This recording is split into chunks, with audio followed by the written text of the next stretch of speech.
Aloha, this is Dr. George Cromack from renewyourself.net. We're going to get a little bit more into the discussion on just a couple different thoughts about, water fasting versus juice feasting, juice fasting, because there's a lot of questions coming in from viewers. And I'm going to try to summarize just a couple of points that I'd like you to consider on this issue. Basically, when you're fasting, you're tearing down. It's a catabolic type process, and then when you finish fasting, you're trying to build new tissue. So the body does this during the fasting with an intelligence, same intelligence that keeps the planets in their proper orbits. Guides your body to actually eliminate the least vital tissue first, and that's going to be toxins and things that you probably don't want in there.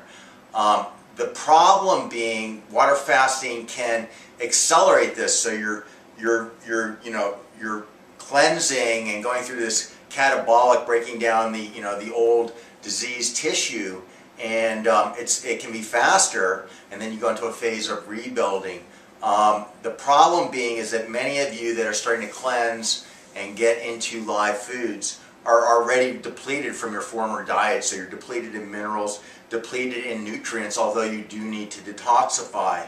So in my opinion, for probably 95% of you, the strategy I would prefer to see most of you use is to do the juice feasting with the E3 Live. The reason being is you're not really using up any energy for digestion, and you are eliminating and tearing down some old tissue, but you're also feeding at the same time. So there's this turnover of rebuilding with new cells and getting nutrients in at the same time you're cleansing and getting the old tissue out.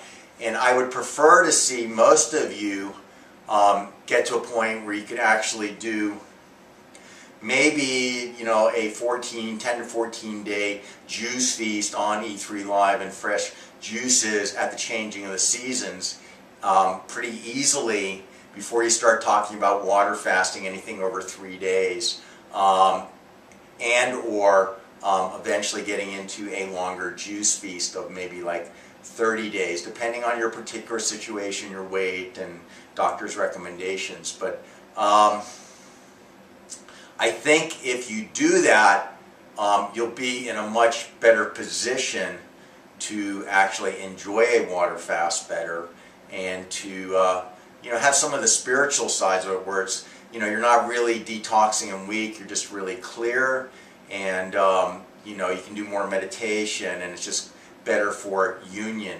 That's Dr. George Cromack, and that's your tips for today. Aloha.